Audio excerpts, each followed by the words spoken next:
अस्सलाम वालेकुम my YouTube family. नाज़रीन, आप सबने एक बात तो नोट की होगी कि कुछ लोगों के साथ हमारी बहुत ही अच्छी दोस्ती होती है और फिर अचानक से ही वही दोस्ती दुश्मनी में बदल जाती है। ये मामला सिर्फ मेरी और आपकी सोसाइटी में ही नहीं बल्कि पाकिस्तानी ड्रामा और फिल्म इंडस्ट्री भी इस अमल से दो चार है। जी तो आज की इस वीडियो में हम जानेंगे पाकिस्तानी उन अदाकारों के बारे में जिनकी पहले बहुत ही अच्छी दोस्ती थी और फिर अचानक से ही उनकी दोस्ती दुश्मनी में बदल गई। आखिर इसके पीछे क्या वजह है, जानते हैं आज की इस वीडियो में। नंबर 1 पर हमारे पास है सना जावेद और गौहर रशीद। बेहतरीन अदाकारा सना जावेद यकीनन जो किसी तारुफ की मोहताज नहीं। दूसरी तरफ गौहर रशीद भी बेशुमार ड्रामों में अदाकारी की जोहर दिखाते हुए नजर आते हैं। एक वक्त था कि ये दोनों एक दूसरे के बेस्ट फ्रेंड थे, हत्ता कि ये दोनों एक दूसरे के लिए सरप्राइज बर्थडे पार्टी भी अरेंज करते हुए नजर आते थे। मगर फिर अचानक से ही इनकी दोस्ती खत्म हो गई और आज ये दोनों एक दूसरे की इंसल्ट करने का कोई भी मौका हाथ से नहीं जाने देते और एक दूसरे के मुंह लगना पसंद नहीं करते। नंबर 2, हुमायूं सईद और आयशा खान।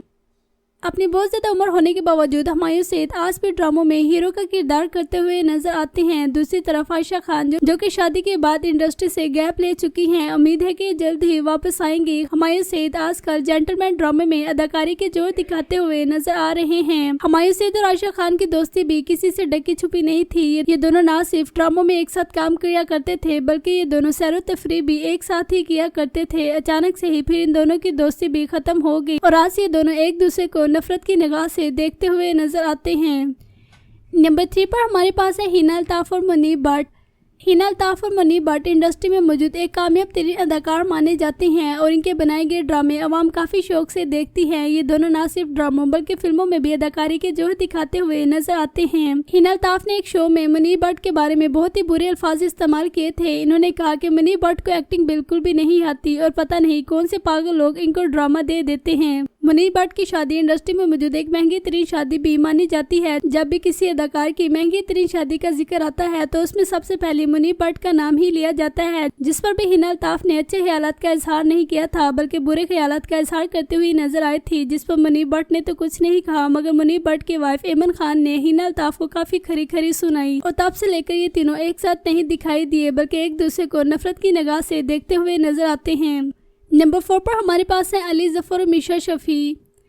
अली जफर और मिशा शफी ये दोनों ही पाकिस्तानी कामयाब तरीन गुलकार होने के साथ साथ अदाकार भी हैं। इन दोनों ने एक साथ कई ज्यादा मैदानों में फतह हासिल की। ये दोनों एक साथ सिंगिंग करने के साथ साथ एक्टिंग करते हुए भी नजर आते हैं। इन दोनों की दोस्ती इस कदर मजबूत थी कि हर कोई इनके एग्जाम्पल देता हुआ नजर आता था। चाहे कोई शो हो या कंसर्ट, ये दोनों एक साथ ही दिखाई देते थे। मगर फिर अचानक से ही मिशा शफी ने अली जफर पर ये इल्जामात लगाए कि इन्होंने इनके साथ बदतमीजी करने की कोशिश की है, जिस पर अली जफर भी खामोश न रहे और कहा कि ये गंदी औरत मुझ पर इल्जाम लगाकर फेम हासिल करना चाह रही है। जिस पर मिशा शफी ने जवाब दिया कि अपनी बकवास बंद करो, मेरे पास इस बात का मुकम्मल सबूत है। तब से इन दोनों की दोस्ती खत्म हो चुकी है। ये किस्सा तो काफी पुराना है मगर ये दोनों आज भी एक दूसरे को खा जाने वाली निगाहों से देखते हैं और इनका बस नहीं चलता कि ये एक दूसरे को जान से ही मार दें। नंबर 5, शान शाहिद और मावरा हुसैन।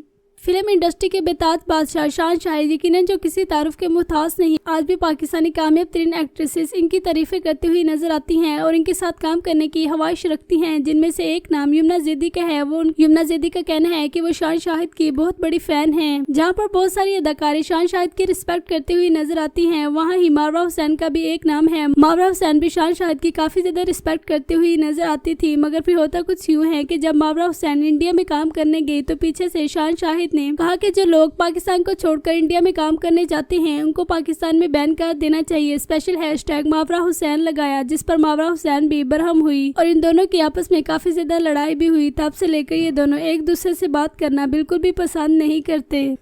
नंबर 6, हमजा अली अब्बासी और सबा कमर। प्यारे अफजल ड्रामे से शोहरत पाने वाले अदाकार हमजा अली अब्बासी यकीनन जो आज किसी तारुफ के मुहताज नहीं। इनके बारे में काफ़ी देर तो ये खबरें गर्दिश करती रही कि ये इंडस्ट्री को छोड़ चुके हैं, मगर फिर 2022 में इन्होंने मोराजाट फिल्म में अदाकारी के जोर दिखाकर सब लोगों को झूठा साबित कर दिया। इनका कहना है कि ये बात बिल्कुल सच है कि मैं दीन इस्लाम के काफ़ी ज़्यादा क्लोज हो चुका हूँ, मगर मैंने कभी भी ये नहीं कहा कि मैं इंडस्ट्री को छोड़ दूंगा। हमजा अली अब्बासी और सबा कमर की दोस्ती के चर्चे भी किसी से ढके छुपे नहीं थे। ये दोनों ना सिर्फ एक साथ काम किया करते थे बल्कि सैर तफरी और शॉपिंग भी एक साथ ही किया करते थे। फिर अचानक से ही इनकी दोस्ती भी दम तोड़ गई। हमजा अली अब्बासी ने सबा कमर पर काफी ज्यादा इल्जामात भी लगाए, जिसके बिना पर सबा कमर ने हमजा अली अब्बासी को मर्दों की मीरा कहा और कहा कि ये वही लोग हैं जो पहले गुमराह करते हैं और फिर इस्लाम का सहारा लेकर तबलीग करना शुरू कर देते हैं। नंबर 7, सारा खान और आगा अली। सारा खान और आगा अली की स्टोरी बताना फजूल है क्योंकि इनकी स्टोरी के चर्चे हर किसी को ही पता था। इनकी दोस्ती और अंडरस्टैंडिंग इस कदर मजबूत थी कि ये दोनों बहुत ही जल्द शादी करने वाले भी थे और निदा यासिर के शो में इन्होंने इस बात का इतराफ भी किया कि ये बहुत जल्द शादी करेंगे। मगर फिर अचानक से ही इनकी दोस्ती भी दुश्मनी में बदल गई और सारा खान ने पाकिस्तानी कामयाब तरीन गुलकार फलक शबीर से शादी कर ली, जबकि दूसरी तरफ आगा अली ने हिना अल्ताफ से शादी की, जिसके बारे में आज कई खबरें गर्दिश कर रही है कि इन दोनों की तलाक हो चुकी है, मगर इन्होंने ऑफिशियली अभी तक कुछ भी नहीं कहा। सारा खान और आगा अली की दोस्ती जिस कदर मजबूत थी, आज ये दोनों एक दूसरे के मुंह पर थूकना भी पसंद नहीं करते, बल्कि अगर इनको कोई एक साथ प्रोजेक्ट दे तो ये साफ साफ इनकार कर देते हैं कि हमने एक साथ काम नहीं करना। नंबर 8, फवाद खान और बदर खलील। नाजी फवाद खान और बदर खलील के दरमियान भी बहुत ज्यादा नफरत है। इसकी वजह क्या है, ये आज तक सामने ना आ सके, लेकिन ये दोनों एक दूसरे को नीचा दिखाने का कोई भी मौका हाथ से नहीं जाने देते। फवाद खान को लक स्टाइल अवार्ड में एज ए स्पेशल गेस्ट की हैसियत से इनवाइट किया गया था, जिसपे इन्होंने शिरकत की, मगर वहाँ पर बदर खलील भी थी। इन्होंने ये फरमाइश की कि ये सुल्ताना सदीकी के साथ बैठेंगे, जबकि सुल्तान सदीकी के साथ बदर खलील बैठी हुई थी। इंतजामिया ने फवाद खान को तरजीह दी और बदर खलील वहाँ से नाराज हुई और शो छोड़कर चली गई। नंबर 9, सोनिया हुसैन और खलीलुल कमर। खलीलुल कमर इंडस्ट्री में मौजूद एक कामयाब तरीन राइटर हैं। इनके लिखे गए तमाम ही ड्रामे सुपरहिट साबित होते हैं। बहुत सारी अदाकारों के लिए ड्रामे लिखते हैं, जिनमें से एक नाम सोनिया हुसैन का भी है। लेकिन इन दोनों की लड़ाई उस वक्त हुई जब खलीलुल कमर ने मेरे पास तुम हो ड्रामा लिखा, जिसकी ऑफर सोनिया हुसैन को की गई और सोनिया हुसैन ने साफ साफ इनकार कर दिया कि मैं कभी भी ऐसी औरत का किरदार नहीं कर सकती। ये सिर्फ और सिर्फ खलीलुल कमर का ही काम है कि वो औरत को इस कदर नीचे गिरा देता है, जिस पर खलीलुल कमर भी खामोश न रहे और उन्होंने सोनिया हुसैन को भी अच्छी हंसी सुनाई और कहा कि मैं औरत की इंसल्ट नहीं कर रहा, बल्कि मैं अपनी सोसाइटी की एक तलक हकीकत बयान कर रहा हूँ। मजीद अपनी बात को जारी रखते हुए उन्होंने कहा कि सोनिया हुसैन में इतनी हिम्मत ही नहीं कि मेरा लिखा गया स्क्रिप्ट परफॉर्म कर सके। नंबर 10, हीरा मानी, आयशा खान और मानी। नाजी एक दौर था कि मानी और हीरा मानी एक साथ मिलकर शो किया करते थे और बहुत सारे अदाकारों को ये इनवाइट किया करते थे, जिनमें से एक अदाकारा आयशा खान भी थी। आयशा खान के साथ ये काफी ज्यादा फ्रेंडली थे और इन्होंने आयशा खान को शो में इनवाइट किया, मगर फिर शो में इन्होंने आयशा खान से कुछ ऐसे सवालात पूछे जिस पर आयशा खान ने नाराजगी का इजहार किया और कहा कि किन पागलों ने इनको शो होस्ट करने के लिए दे दिया है, जिस पर हीरा मानी भी खामोश न रही और इन्होंने भी इनके बारे में काफी बुरे अल्फाज इस्तेमाल किए और ये तीनों एक दूसरे पर इंतहाई गर्म लफ्जों की बोलचाल करते हुए नजर आए। तब से लेकर आज तक इन तीनों को भी कभी एक साथ देखा नहीं गया। अगर कभी इनका सामना हो भी जाए तो ये ऐसे एक दूसरे को इग्नोर करते हैं कि जैसे ये बंदा इस दुनिया में है ही नहीं। नंबर 11, मायरा खान और मीरा। मायरा खान ने जब इंडिया में काम किया और इन्होंने एक पोस्ट की कि मैंने एक फिल्म की है यकीनन जिसे आप सब देखेंगे तो लुत्फअंदोज होंगे, जिस पर मीरा ने जवाब दिया कि हमारे पास इतना टाइम नहीं कि फजूल लोगों की फिल्में देखते फिरे। नंबर 12, आसिम अजहर और हानिया आमिर। आसिम अजहर और हानिया आमिर की दोस्ती के चर्चे भी किसी से ढके छुपे नहीं थे। ये दोनों ना सिर्फ एक साथ काम किया करते थे बल्कि मॉडलिंग और शो में भी एक साथ ही दिखाई देते थे। मजीद ये काफी ज्यादा फंक्शन में एक साथ नजर आते थे और सेम ड्रेसिंग करते हुए भी दिखाई देते थे। मजीद इसके अलावा इन्होंने कई ज्यादा कंट्रीज की एक साथ सैर व तफरीह भी की, मगर अफसोस कि इनकी दोस्ती भी ज्यादा देर तक न रह सकी और दुश्मनी में बदल गई। आज ये दोनों एक दूसरे को नीचे दिखाने का कोई भी मौका हाथ से नहीं जाने देते। नंबर 15, अलीज़ा शाह और नुमान सैमी। अलीज़ा शाह और नुमान सैमी इंडस्ट्री में मौजूद दो कामयाब तरीन अदाकार माने जाते हैं। ये बहुत ही कम काम करते हैं, मगर जितना भी करते हैं काबिल कबूल करते हैं। लोग इनके काम को काफी ज्यादा अप्रिशिएट करते हुए भी दिखाई देते हैं। एक वक्त था कि इनकी भी बहुत अच्छी दोस्ती थी, मगर फिर अचानक से ही इनकी दोस्ती भी खत्म हो गई।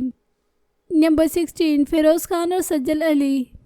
सज्जल अली और फिरोज खान यकीनन जो किसी तारुफ के मुताज नहीं। आज ये दोनों इंडस्ट्री में मौजूद कामयाब तरीन अदाकार माने जाते हैं। इन दोनों का ताल्लुक ही एक ऐसी फैमिली से था जो कि गुर्बत में पिस रही थी, मगर फिर इन दोनों ने काफी ज्यादा मेहनत की और आज ये इंडस्ट्री में मौजूद महंगे तरीन अदाकार माने जाते हैं। इनकी दोस्ती के चर्चे भी किसी से ढके छुपे नहीं थे, मगर फिर अचानक से ही इन दोनों ने भी अपने रास्ते अलग अलग कर लिए, जिसकी वजह सज्जल अली के मुताबिक ये थी कि फिरोज खान बहुत ही गुस्से के तेज है और इन्होंने इन पर हाथ उठाया था, जिसकी वजह से इन्होंने अपनी दोस्ती इससे खत्म कर दी। ये दोनों आज एक दूसरे को इंतहाई नफरत की निगाह से देखते हुए नजर आते हैं और एक साथ काम करना बिल्कुल भी पसंद नहीं करते, चाहे इन्हें कितना ही लॉस क्यों ना हो। नाज़रीन के अलावा भी और भी बहुत सारे अदाकार हैं जिनको हम फिर किसी और वीडियो में मेंशन करेंगे। उम्मीद है आज की वीडियो आपको पसंद आई होगी। चैनल को सब्सक्राइब कर लें और बेल आइकन पर भी प्रेस कर दें। इंशाल्लाह मिलते हैं नेक्स्ट वीडियो में।